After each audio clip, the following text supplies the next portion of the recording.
welcome to LMR Live on location in Charleston, South Carolina, on the charming College of Charleston campus. We are in the most exquisite home right now, the Black, let me get it right, the Black Block House. Walked in and it was like I was transported to another time, to another era.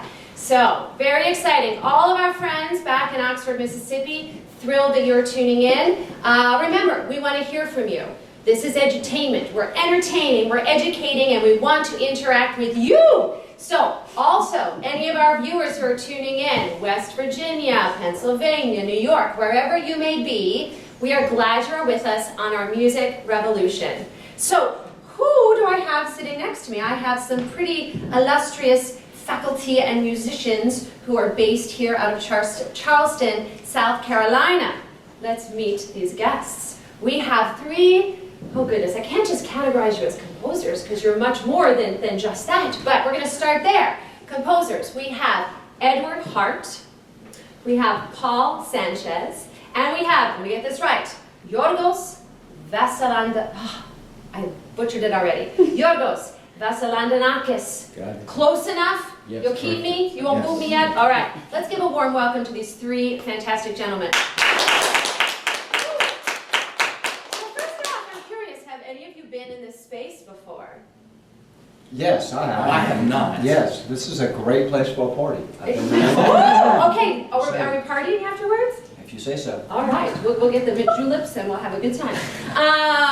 So you've been in this space before. First time for you, First Paul? time for me. It's really neat. I came in here with Tiffany, you back in Oxford. Remember Tiffany, who just sang so beautifully in Oxford? Walked in, I was like, we could have concerts here. We could do all sorts of things. First time for you, Yorgos? Yes, first time. Yes, fantastic.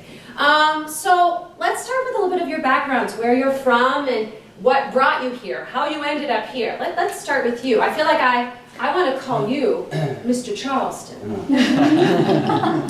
Well, I'm from about 6 blocks from here, Uh-huh. and didn't go far. And in fact, I'm a graduate of the College of Charleston. Went off to graduate work, got a gig in my hometown, and been here ever since.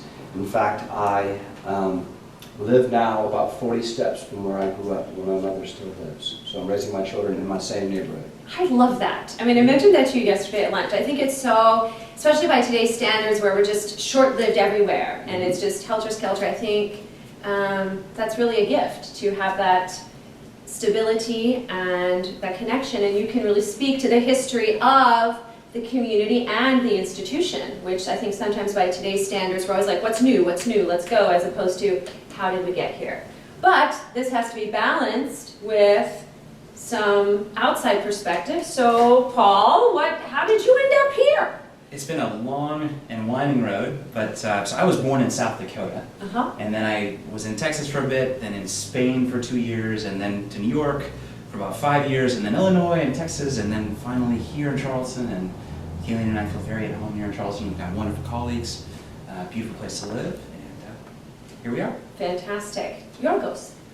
Yeah, I've been in Charleston for about 10 years, almost 10 years now, so I'm an adopted Charlestonian, I guess. Yeah. But I've had a long journey as like Paul. Was born in Crete, which is the south of Greece. Lived in Athens. I've lived in the West Coast for 20 years. I lived in Paris for a few years, and back here. So, been around. I think we have a nice balance on this couch. What do we think? I think this is great. It's like the forming of wonderful worlds. So what is it, from each of your perspectives, that sets the College of Charleston apart? Because I'm utterly blown away. I mean, whether it's walking down the halls and having students just approach you and say, hello, are you here to do the master class? Or folks in the town, or the colleagues that you work with, the people. There's something, I think, special about here. What is it?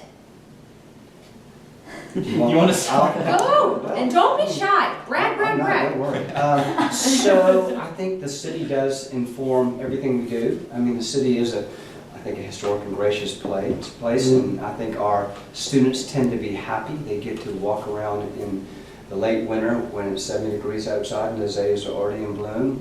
We have a terrific faculty, and because we're in Charleston, we probably get a faculty that will really on paper may not deserve, because so many people want to come live here. We get these I'm not speaking of myself, of course, but these wonderful, talented people to come here and want to live and work, and so it really just benefits the college, and I think it's just a wonderful place to be. But Yeah. Gentlemen? I mean, I fully agree with everything that Edward shared. I think for me, what really makes it special is that we've got this environment with wonderful colleagues who are interested in collaborating, and not just within the department, but also across departments, classics and English, and we've been able to do some interesting projects together. That's wonderful. And for me personally, I feel supported by my colleagues, not only as a pianist, but also as a composer, and those two things are absolutely integral to what I do, and I feel like I can do that here, which is That's great. wonderful. Yeah. Yorgos? I would speak to our approach to how we do stuff here. Like, we're small, and that's a great thing. Usually music departments are huge and everything gets lost. I mean, we're tight and small, and that reflects to how we teach our students. Everybody's like treated as a person, which I really enjoy doing that. And I get to work really hard, which I like. The environment is right there, so it allows you to be who you are and become better and put the hours in. So it's a great environment to be in. It's wonderful. So the undergraduate program is all Bachelor of Arts, correct? That's right. So, and you have a wonderful music, it's not music business, is it? Arts management. Arts management. Do a lot of your music students take advantage of that track? absolutely. And so we only offer a Bachelor of Arts. And the reason why that is kind of effective is that it allows our students to double major if they'd like. And a number of them double major in arts management and music. But we also get some very strange couplings, biology in music or chemistry in music. I mean, and I think that's at the heart of the liberal arts experience, that we want to produce these well-rounded students. Even if they don't double major, they will have to take robust general education requirements. So that I think they'll be interesting people when they come out here. For sure, and I think also able to make money and have a career. I think, for a long time, I think liberal arts degrees got a bad rap. And I'd be curious, I feel like that's really changing in the sense that we're not just, you can't just be in one definitive track and think I'm only going to do this. And it sounds like the way the College of Charleston sets this up with people double majoring or various things, you're making yourself much more, you're setting yourself up for the opportunity to be independent and make a good living. Do you find that with your grads? Yeah? I think that's the ultimate track for any person. You become an educated person, and you also learn how to problem solve. I mean, that's one of the greatest life skills, right? For sure. It's not just learning some information and then spitting it out. It's about becoming well versed and being able to actually educate yourself throughout your life. And Yes, how and- else can you learn that? Right, and I mean, my personal opinion, students nowadays, no disrespect, I have some here that are wonderful, but the problem-solving skills are not, I find, as keen sometimes as they were even 10 years ago. Do you find that in your teaching? And I think that's why this approach to the education is so important, so they are learning those problem-solving skills when they're out. I think the key is that there's really no straight path in music. You make a life in music, and it involves so many moving parts. It's not just a simple thing where you do a degree and then you have a job and that's it. Right. And so liberal arts training is really training for life. I mean, this really reflects what Yorgos was saying. And so if you become a more well-rounded person, I talk to my students about this all the time, if you have a passion for something that maybe is only tangentially related to playing the piano, for example, you need to study that, and you need to understand why that's important to you, and that will enrich your life and will make you a better musician as a Right, result. and when you're doing something you're passionate about, you're going to invest so much more of yourself in, as opposed to just sort of along for the ride. So I want to share a few highlights about each of you with our viewers. And are we good sound-wise? Are we good with everything? Wonderful, wonderful. So let's talk about Edward Hart first. Your music has been performed in the US, Latin America, Africa, and Europe, including performances in New York, Los Angeles, and on and on and on, even the Kennedy Center in Washington, D.C. I want to share some quotes. I love the quotes about each of you. This is just like the most fun. Newspapers have described your music as spiritual and emotional, clearly visual, well-crafted, smartly scored, and cast in an accessible style that clearly communicates to audiences. Great sweep and strong appeal. Those are great words. Go on, please. I know, seriously, more. I mean, I love that because for me, I'm not a composer, but for me, a great work is when I get the visual. I mean, and not my visual is different from someone else's, but it's just like all of the senses come alive. And I'm like, yeah, and I've listened, I agree. You have works for violin, piano, guitar. You have a big thing coming up, yes? Your piece is going to be opening the 2019-20 season with... Right, so I've got an opening violin concerto that's going to happen with the Charleston Symphony in September, and then in the closing concert, I've got a new work that's going up for string quartet and orchestra, and the commission was to commemorate the 350th anniversary of the founding of Charleston, and the string quartet is the Shanghai Quartet, which is just a real honor to be able to write for that group. Absolutely. They're as good as I'll ever do. Now, when I say this next statement, I mean it sincerely.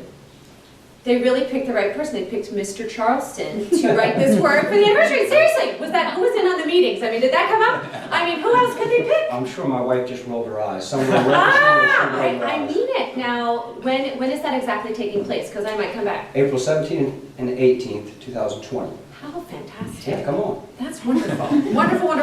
And I should also say that you're professor of music and chair of the music department. I am. And something Ever shared with me yesterday that I just think any department chair that's watching or someone who thinks they might want to become, you teach freshman theory. I do. I think that's brilliant. I love teaching freshman theory. Share why you love it. Well, I love the material, but I also love the fact that I, as chair, will get to know every single kid that comes through the program. And it's fun for me because I get to know them when they first walk in, and I can watch them progress and leave as kind of different people. It's just exciting to get to know them, for an entire year and to watch their progress going forward. So it's a real honor. I think that's a key to why there's not the main key, but a key to the success here is the fact that, leadership wanting to be vested and part of their journey from the get-go in that course that a lot of kids are scared of, Right. or it causes the pains. At least it does at Ole Miss. I don't know what it did for me back in the day. But to know that your main leader of this ship of the music department is vested in you that way, I think that's a really nice thing. All right, Paul. Uh-oh. Here we go. I mean, 2 times we just did this. It was a different structure though last week, but 2 times. I mean, I feel like I've known Paul forever. And we've only known each other a couple weeks. It's fantastic. So just to share a few highlights about you and throw in some of these quotes too, because I think they're so fun. So Paul has concertized in North America and Europe, appeared on CBS national television and in radio broadcasts nationwide. Paul is a pianist and a composer. Okay, let's do a quote. A magnificent achievement, a work of great innovation and hypnotic effect. Impossible to walk away from unmoved. I read that in Oxford too because I like this idea that you're transcended somewhere, and that's what happened at that concert in Oxford. I mean, everyone just couldn't stop raving about Paul's music and getting to work with you. They really were just so humbled and honored. As was I, thank you. And I think the concert was just really such a beautiful success. Sometimes, correct me if I'm wrong, do you ever go to concerts and it's going to be all by a certain composer or one thing, and I sort of go like, oh my gosh, it's going to all be the same. Am I the only person that does this? No. And even when I'm planning my students' recitals, I'm like, variety is the key. So here we have this, the works of Paul Sanchez, and it was anything but the same. It was all over, and Kayleen was exquisite also. So thank you. Thank you. Let's talk a little bit about your goals. So, ventured into chamber, vocal, orchestral, opera, film, electronic, and multimedia genres. I love his quotes. A fascinating collection of sounds, inventive performance techniques, some of which are first-time events, and intimate, soft poetry that consumed the audience, lingering sonorities and delicacies. Should you guys pay people to write these things? I think they're doing more creative work than we do. I inspired by text initially, right? Then the music happens and then it inspires more text. It's great. What I find really interesting is your work, and I know a lot of our students were intrigued by this, as a film composer and arranger in Hollywood, in the indie movie scene, and it said you had independent films, television documentaries, and commercials, as well as theme park ride at Universal Studios. And I'll say you're also a conductor, yes? Mm-hmm. Fantastic. So would you talk a little bit about that arena of Hollywood or writing for that versus being in an academic environment? Yeah, Is it different? It feels such a long time ago now because it was in the 90s. Yeah. So, but it was a school for me. It was schooling. I mean, it was how to do things quickly and Right. effectively and pleasing others, directors and all that. So it was a great training while I was also developing my concert writing skills. And for me, it's all the same. I mean, I still do the same thing. It's just the vehicles are different. Got it. I enjoy a little bit more doing writing concert works because I'm the boss. So I like that. It's like your vision Right. as opposed For to sure. right. Yeah. As opposed Well, I to can imagine with certain deadlines or certain parameters, does it hinder the creative process as opposed No. to when you're, no, it okay. doesn't actually. Okay. I mean, hindering. I mean, limitations are always good for creativity, right? True. So having to fit what you're doing and your vision with someone else's vision is always a good thing. Yeah. So I wouldn't say that, but Okay. the deadlines were really, really short. So Like, that's explain for us, like like what's a week. A week? Yeah, I mean, And how long of a work in a week? I've done like half an hour of music in a week. Oh my gosh, I've done an hour of music in 2 weeks. that It's blows just- my it's mind, because crazy. I would be just stuck. I mean, I'm not a composer, but oh my God, what do I do? Did you have to have a certain routine in order to produce? Yeah, like no sleep. That's a good routine. Yeah. That's No right. sleep. Yeah. Yeah.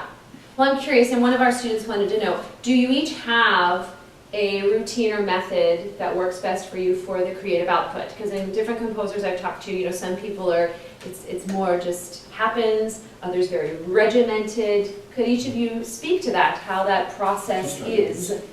Okay, so I try to be very free with what I do, like not have any kind of regimen, like you call it, but there's definitely a technical foundation that's there.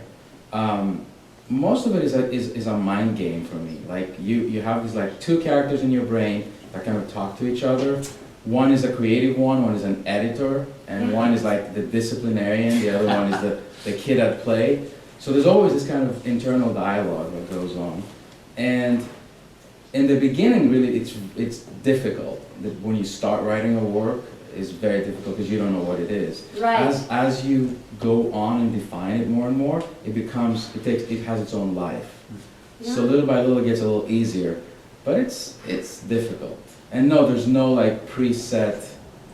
For me, not even hours. I mean, I work around the clock. Edward's a little more structured than I am, but I'm like all around, at home, in my office, in a park, just When it happens. like all the time. With, Or like, let me make sure short I understand, breaks. so once Yeah. you're in that gear, is it like I'm in that gear and I may sort of subconscious it for a little bit while I'm doing other things, but then when it comes present, I just go with it? It's there all the time. I mean, sometimes, like you're cooking or something, it's Right. like you burn things. Because Right, all of a sudden you're trying to solve a problem. yes. Or, walking around is actually a great composing vehicle. 'Cause Like you just- Beethoven, right? Yeah, Beethoven did it.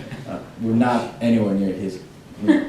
Well, I'm gonna ask Sandra about this, but I all the time ask my students, I've memorized my music by walking. My favorite way to test myself is walking outside. I walk in the tempo of the piece. Can I hear everything in my head while walking it? And can I lip sync it or make it happen so you're feeling that rhythm and going with it as opposed to the practice room? Yeah. Yeah, I mean, that's, one of the greatest things about composing is making it physical.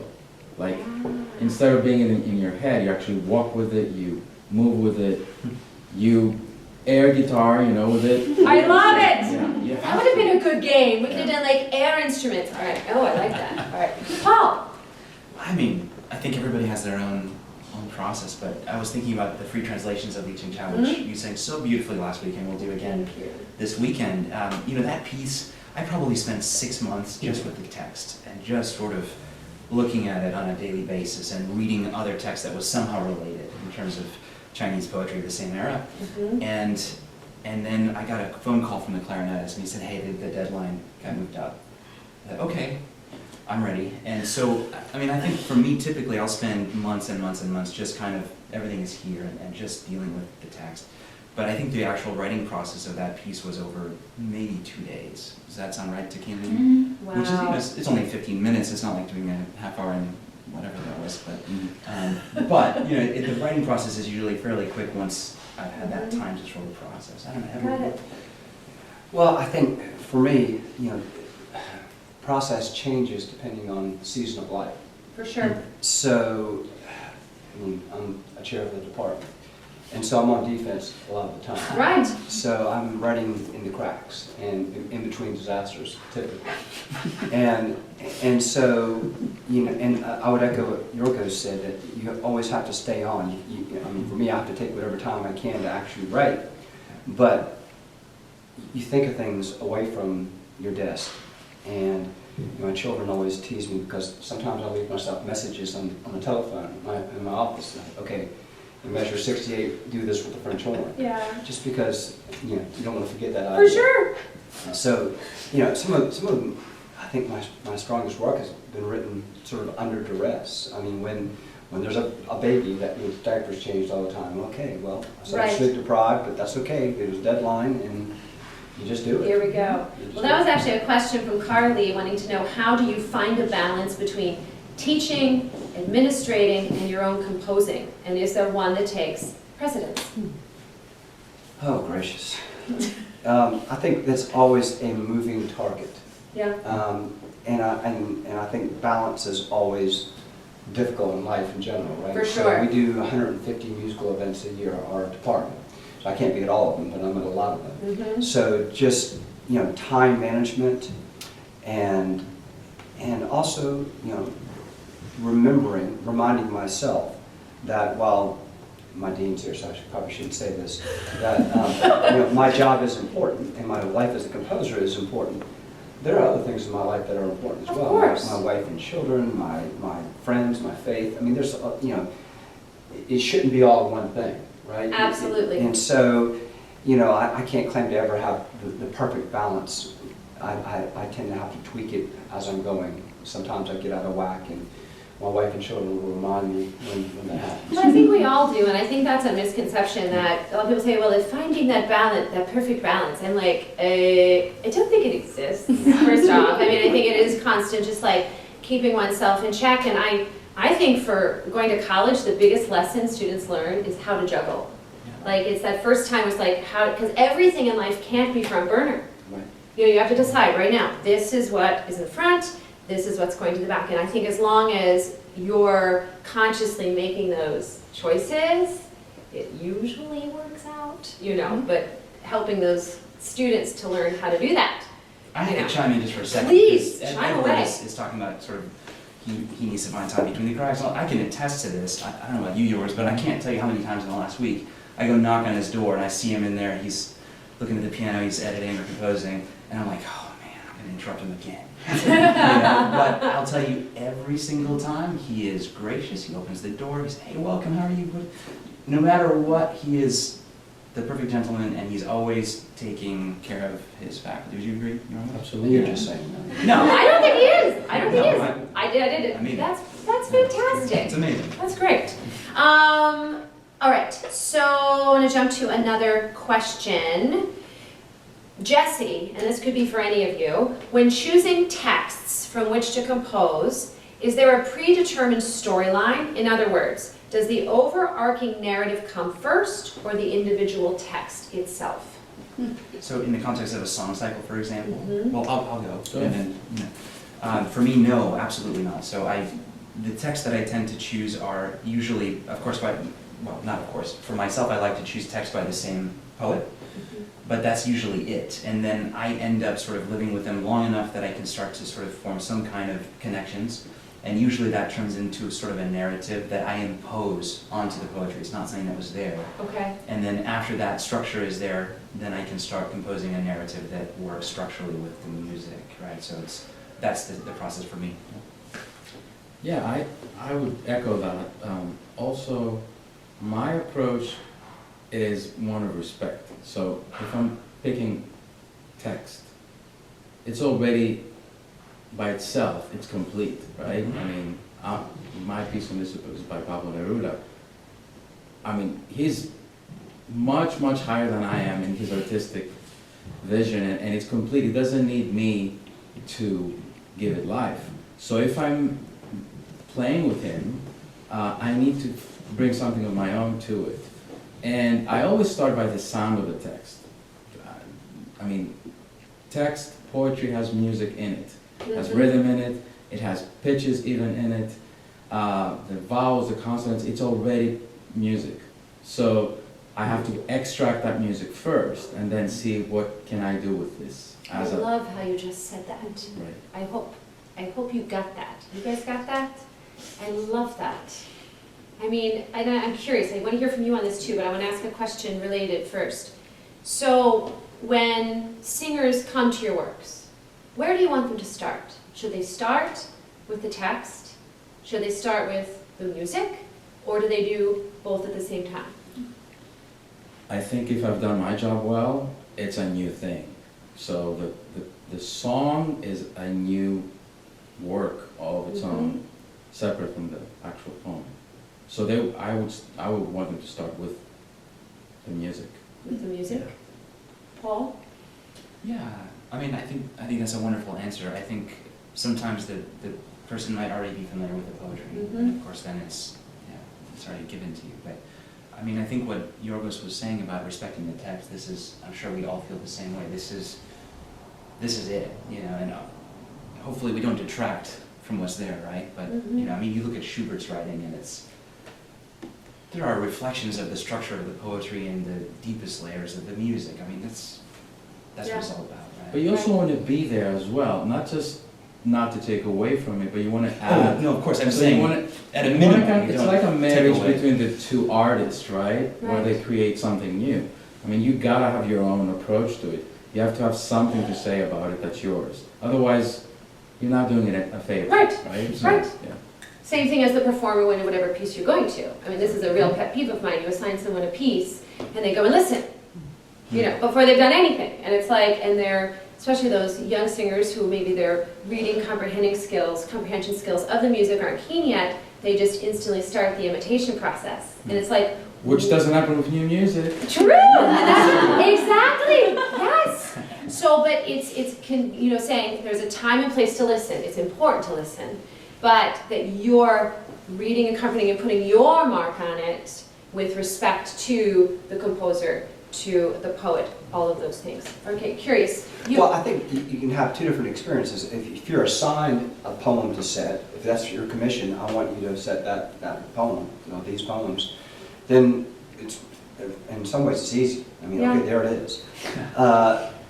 What's maybe trickier in some ways, but also wonderful, is if I'd like you to write some songs on using the poetry of this particular rep, and you get to choose, and which is great, but sometimes it's hard to decide what you want to do. So one of the cycles that are going to be featured tomorrow is by Paul Lawrence Dunbar, and I came to his poetry through another commission, and in that particular commission they said, we want you to write on a cycle on these 3 poems. Great.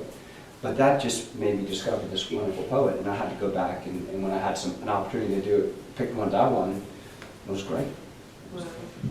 I mean, love your reactions. I like to, and I want to know what Sandra's going to say on this, but with a lot of my students, I ask them to start with the text, to just really start there, get to know it. Even in your head, sort of what does it conjure up? You know, really starting there, and then seeing how this composer chose, I mean, what they come up with isn't going to be identical to what the composer did, unless, you know, they're familiar with Schubert's, you know, Flore might have some conception. But, and then to be this detective, to really just sort of like, okay, how did Yorgos get to that point with this text? You know, try to like decipher and dig deep, as opposed to just, okay, this is the tune, here we go, you know. And I also think it's fun, I don't want to, I keep mentioning Sandra and I haven't called her out here, but I love to have students pick a piece just based on the poetry, giving them, okay, here are a bunch of songs, don't look at the music, read the text. Pick the poem that just like speaks to you, and then let's listen, you know. And so far, knock on wood, it's always worked. But anyways, let's transition. We have another amazing person to bring on to, and I have all these questions I'm not even getting to. Anyways, we are going to bring out another wonderful colleague from the College of Charleston. We are going to merge some worlds here. We're bringing another singer out, so I'm not solo here. Lyric soprano Sandra Diathos Mears. She has been heralded for the remarkable quality of both her vocal and dramatic presentations. I've watched some of them online, and I concur. Here are some quotes about her. Sandra imparted vulnerability and an elegant soprano. She delivered a virtuosic performance, a real charmer of a soprano. She made one love the character. Her coloratura of flights and showed perfect timing. Don't you want to meet her? Don't you want to meet her? All right, let's bring out Sandra. All right. Hello. You're so sweet. Have a seat. Guys. Join us. Okay. Snuggle. I'll snuggle. He's sick though, so I'm gonna go closer Yeah, to come Paul. on. Yes, true. True.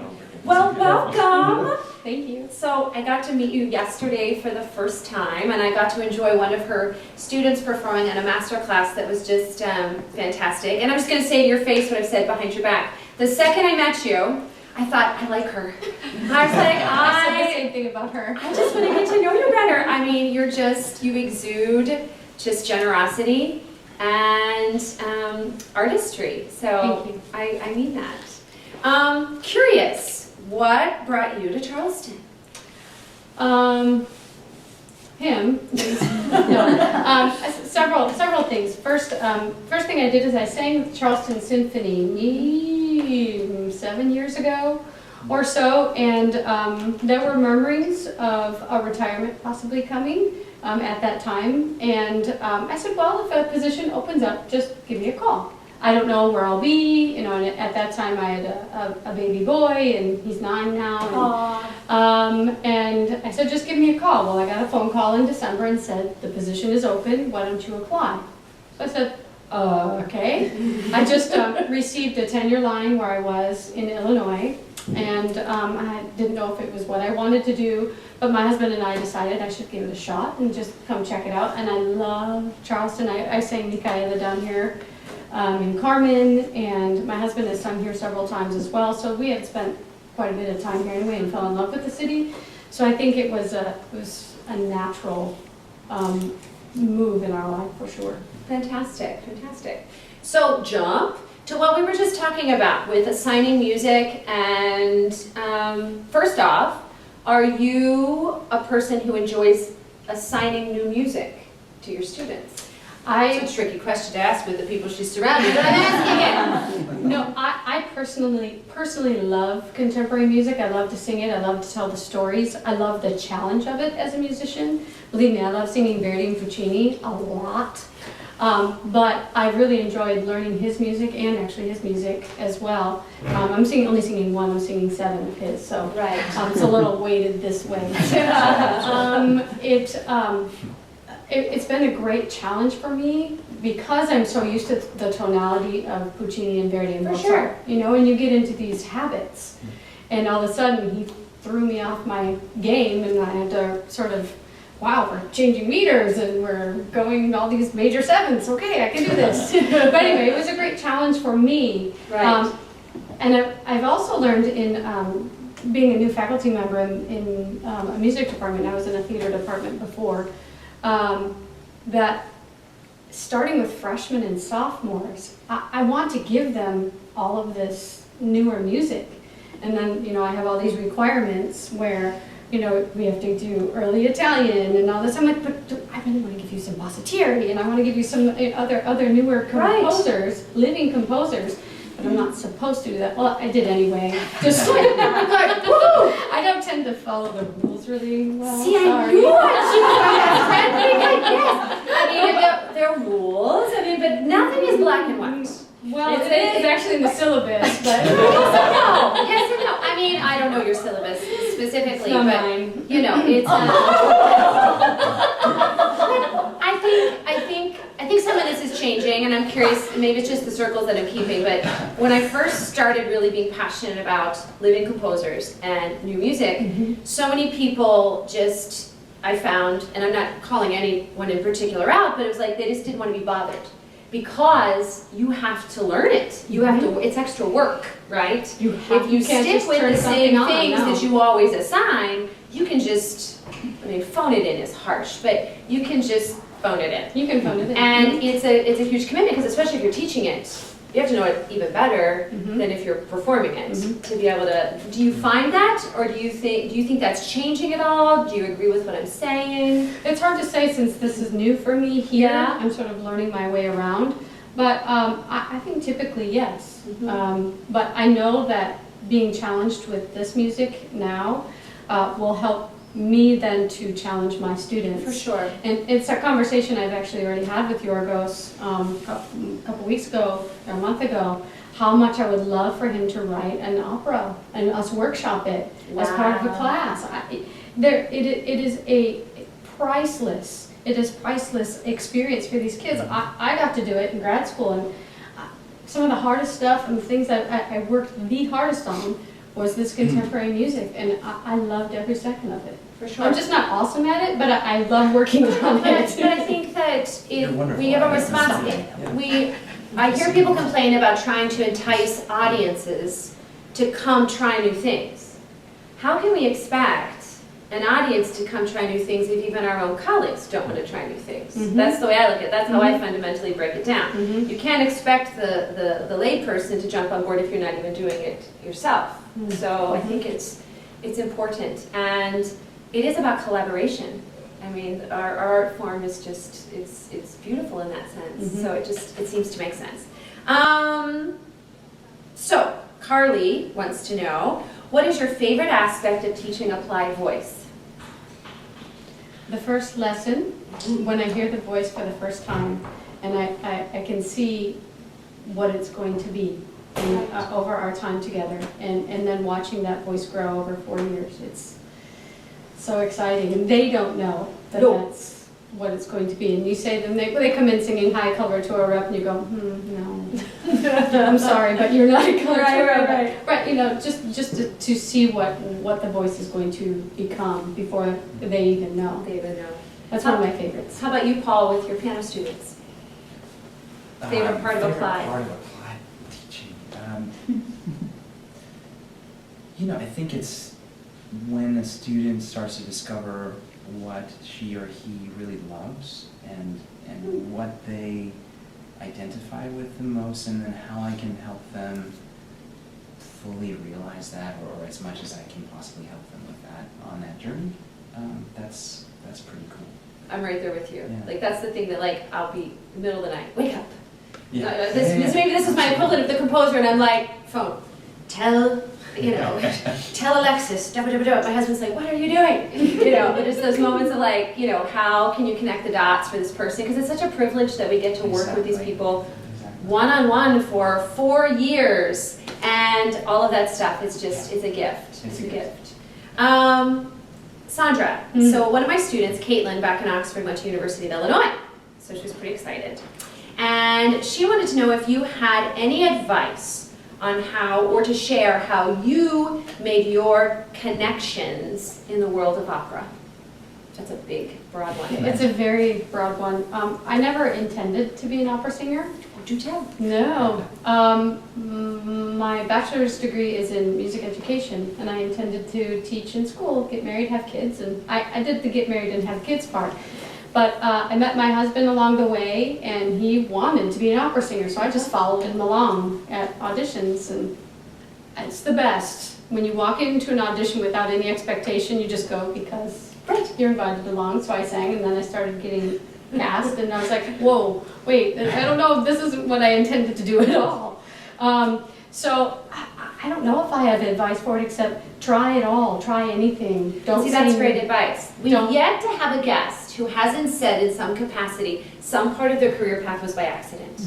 We've yet to meet the person. Maybe my two bookends here are going to say that, but I've yet to meet the person because, as you said, it was like you had this notion, this is what I'm going to do, but ta-da! You know, life takes you a different way. I think I'm adding on, I'm putting my spin on what you Please. said, but you were open to just life and Be what open. was happening. and go along with it. The Right only away. thing I wasn't ready or willing to do is go overseas. For sure. My husband had a son when I met him, so we weren't willing to leave the country because we would have left him. That was the only thing that we said no to. But if you can go overseas, go. They opera all the time if you want to be an opera singer. That's pretty cool. Mhm. I mean, were there accidental arrivals and points in the journey, or pretty? I started off as an economics major. That's true. Well, that's coming in handy now, right? A little bit, maybe. I don't have that much money to worry about that. Well, at the end of the day, the Beethoven was more interesting than the gross national product. So I decided music would be a better fit for me. Great. Yorgos? There's been a lot of intention in my life. I mean, I've wanted to do music since I was 4. Uh-huh. And I knew I was going to be composing when I was in my teens. So that way, no. I very deliberately followed it. Charleston was kind of an accident, a happy accident. Yeah. I've always thought of myself living in a big city, and all of a sudden I'm in this great little beautiful city that actually is much more functional and allows me to work, and it's like I can have time and I can walk and I don't have to commute. So that was a very nice accident. I'm similar in that. I always say I went to Oxford, Mississippi kicking and screaming because I was like, I'm not going to be in a big city. How's this going to work? But it's funny how when you're young, I don't think you think about what your lifestyle is going to be. And even with my students who are looking at grad school, I'm like, yes, you want a great teacher, you want to know the program, but what do you want your lifestyle to be in the sense of day in, day out? Because that, I don't know, for me at least, it creates the sense of happiness, or I don't want to say calm, but sense of happiness. I want to take a brief pause. I want to share a little video it's very brief, but it shows some highlights, some photos of the time we had in Oxford with Paul and Kayleen and Tiffany, and just share that with our viewers for a moment, and we'll be right back.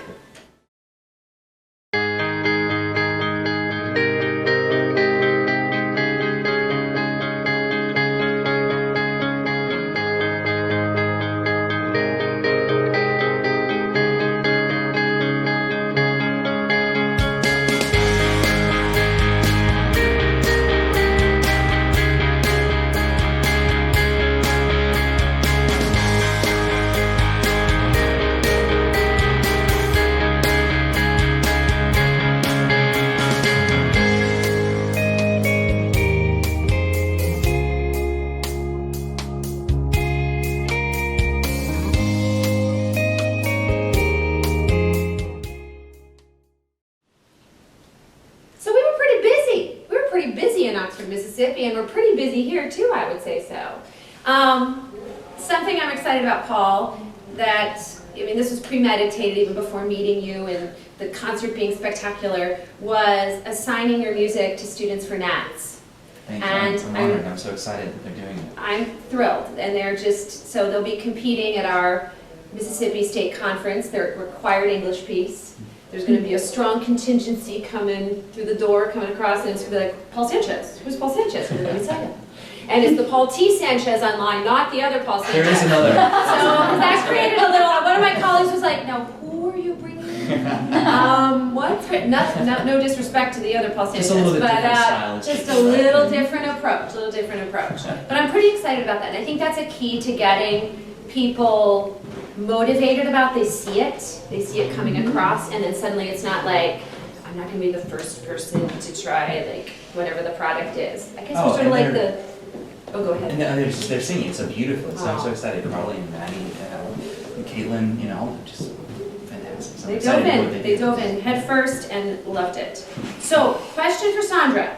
This is great. So, our Worlds Collide, we run a ARIA intensive program at Ole Miss. And this January, our featured artist was Sandra Peaks Eddy, who I love. Me too. And Maddie, I love me too. So is her. Sorry, Katie, chime in. So, want to know, what was it like to work with Sandra Peaks Eddy from your perspective? So we went to school together at Boston University at the Opera Institute, and she's younger than me. She was Carabino to my Susanna in Marriage of Figaro. And what's it like to work with her? It's positive, it's energetic, and she's just a great gal, great singer. She's a firecracker. She's a firecracker. Yes. So, a good experience. Yes, Not absolutely. surprised. I imagine you guys were just dynamic. We were, and she actually has sung quite a bit with my husband as well, so the three of us have a very good relationship. I haven't seen her in forever though, because she's all over the world. She is. She may be watching. I mean, we did one of these with her in January, so she might be. I love Sandy. Me too. Another question for you. We must have lots of singers watching. Okay, what is your process of creating an artistic vision for the productions you direct? Great question. My goodness. So this was the first production I've ever directed that we just finished, Dialogues of the Carmelites by Poulenc. Love.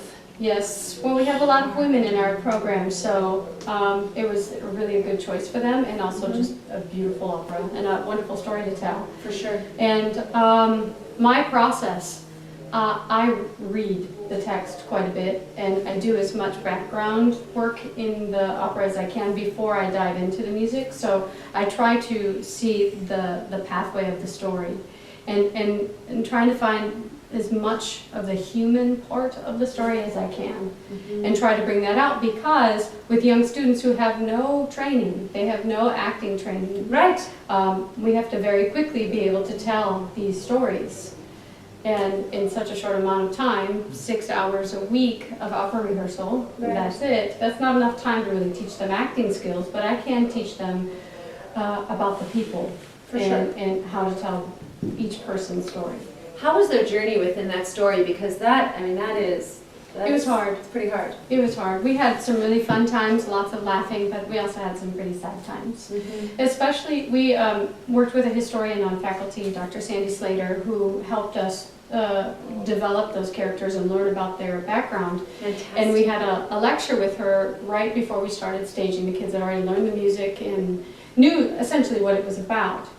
But there was one slide on her PowerPoint where she listed the names of all the women, and they were real people. And we all just stood there in silence, and you could just start to hear the sniffing. That Right. these are real people that we are portraying. They actually went through this. I'm getting choked No, up thinking about it. yeah, for sure. So that was the beginning of the journey, and they were, once they saw that and realized how serious this story was, It's real. It's real. It's real. they were all in, Wow. all in. And I've never seen such commitment as I did from these people. That's Because we did beautiful. have a few gentlemen, of course. Of course. Yes, Yes, but- yes, so yes, I couldn't yes. say these women. And that but can be hard for them. it was. I mean, my goodness. I mean, when it's talking about balance, I mean, Yes. it's definitely not balanced in that sense. You've Mhm. all, what, 2 male? 1, 2, well, I had to cut a few because. Okay, Yes, yeah. but yes, I think we had 3 in Okay, production. Well, 5, sorry, 5. 5, okay. Mhm. Yeah, but definitely a minority. Mhm. Yeah. All right, this is gonna be an awkward segue, but we're Sorry. in a sense, we're gonna do something lighthearted. We're gonna lighten up. Okay. So we always play a game on LMR Live, and our game today is COC. You may be thinking College of Charleston, but no. It is the Composer Opera Challenge. Oh, I like that head bob right there. So what we're going to do, I'll explain in a minute. Let's pull up our little video to get us in the mood, and then I will explain how we are playing our game.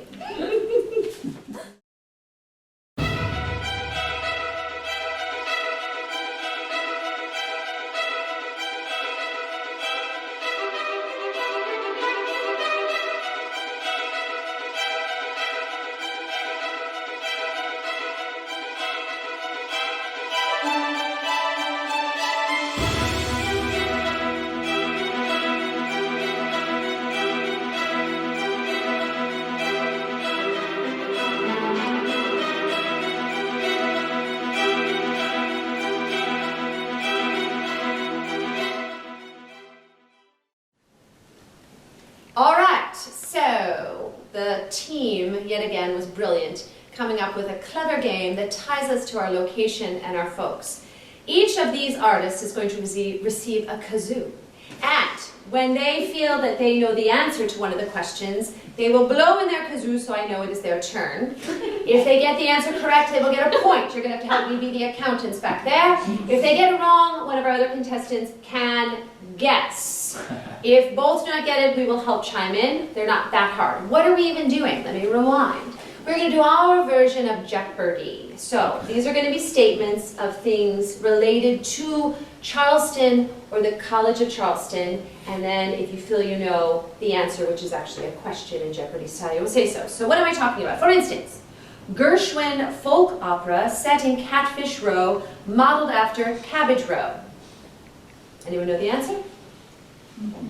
Porgy and Bess. So if you were like, I know it, and you will answer. Yes? We cool? All right. Let you pick your instrument. Thank you. Lovely. Lovely. Thank you. Lovely. You get to be blue. Yes. Lucky blue. All right. You guys know how to play. Which So, oh yes, we should all practice our kazoo playing. So I believe it's the bigger end, and you sort of hum when you blow, right?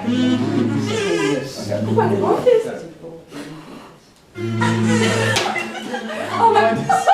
Whoa! I had no time. Seriously. Oh, no. No, other way. Hum. It's me. Hum. Say, I think mine is defective. Well, we've rigged the game. We've given him a gimpy kazoo. I think we have to. So we don't have to Just- answer. Okay. We'll go with your hum. We'll It go with doesn't yours. But I predict that there's going to be a work that comes out with a kazoo. I'm going to just predict it right now. All right, here we go. okay, focus. All right. This famous fortified seawall looks over the harbor and the island of... Yes, sir. Battery. Yes. What is the battery? Sorry. Ding, ding, ding, ding. No, we take it. We take it. All right. Very nice. Next. At this venue, one can find America's oldest landscaped gardens, which date back to the late 18th century.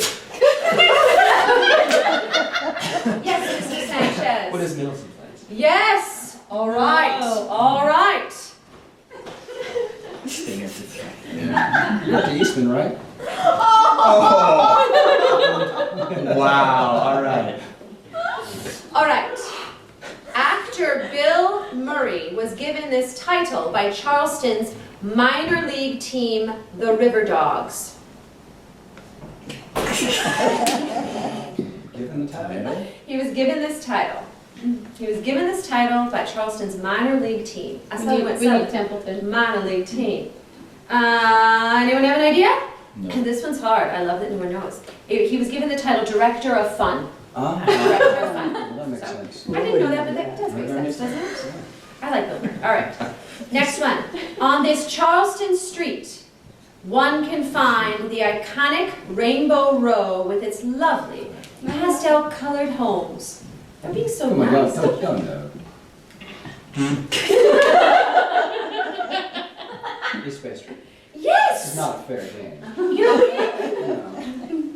You know he was a tour guide as well. Is this still No, East I- Bay yeah. down there? Yes. Is it still called East Bay? I That's didn't what I was know wondering. that. There's battery. all right, let me Yeah. go broad here. I'm not trying to show favoritism, it's just happening accidentally. All right. A movie with Nicole Kidman and Jude Law that was primarily shot in Romania, but had some scenes shot in Charleston. Nicole Kidman, Jude Law, and Renee Zellweger. Mountain something. Mountain something, but I don't remember the title. Cold. Cold Mountain. No. Something. No.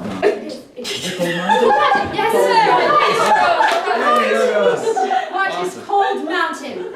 Got it. All right. No clue helping either there, right? All right. Here we go. You all know this, so be ready. Have your kuzus handy. This symbol of hospitality dates back. Wow. Come on. I mean, I even know this one. Pineapple.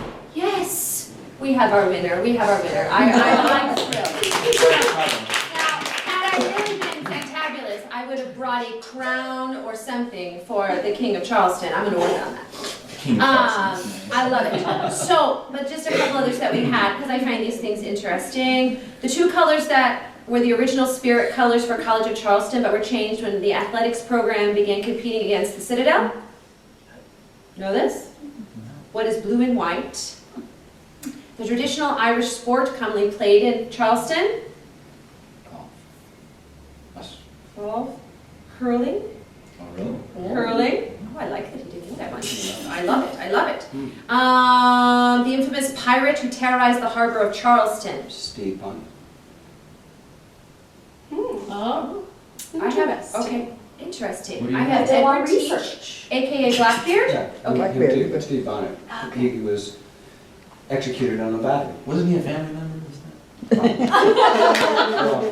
I want a tour. Like, I mean, I didn't know. I mean, Tiffany's doing a great job, but I want a tour. One more. This late night comedian grew up on James Island in Charleston County.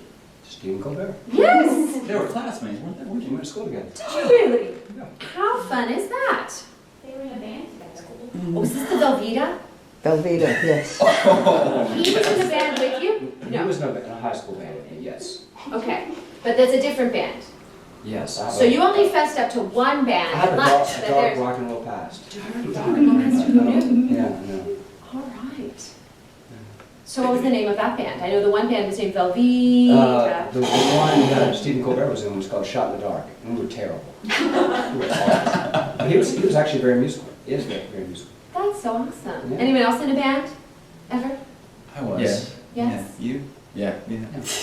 What type of band? Rock. Dark rock. I played a lot of rock. in A my lot of years. rock? Oh, yeah. Nice. Paul? Mine was more of a Beatles cover band. Beatles cover It band. was a lot of fun. See, this is what we really want to know. Yes, Sandra? 80s cover band. Nice. Of course. I'm a product of the 80s for sure. Oh, me too. Yeah, yeah. I was in a very brief, it was a band in high school. It wasn't so good. But it was a fun experience, just to Yes. pretend of like that rock star. Yeah. So, lots of people to thank. Lots of people to thank. I want to thank the College of Charleston, and I want to thank the music department. I want to thank the whole entity here for allowing us to come and be part of this collaboration, which has just been so fun and continues tomorrow night. If anyone local is watching, giving a concert tomorrow night, 7:30, and it will feature music by these three composers, and Sandra will be on the concert, as will other folks, the students that come with me. We're all going to be on this together. It's going to be a good time. Come check it out. I want to thank Carly and Maddie, who are here working the live stream. This is their first time in these positions. Carly is our live stream technician, and Maddie is our sound technician, and they're doing an awesome job. And one of the main missions of the Living Music Resource is giving these students opportunities that give them skills to really be marketable in today's world of music, and I'm proud of what they are doing. I want to thank Tiffany Gamble, Ole Miss alum, and Director of Special Events and Development at the College of Charleston. She is just spectacular and really is the person who made this possible. I want to thank our viewers. Thank you for continuing to be part of our music revolution, and what things you want to know, things you want us to do, reach out, give us a shout. But edutainment, we're going to keep bringing it to you. And as I always say, the music research revolution continues. Thank you.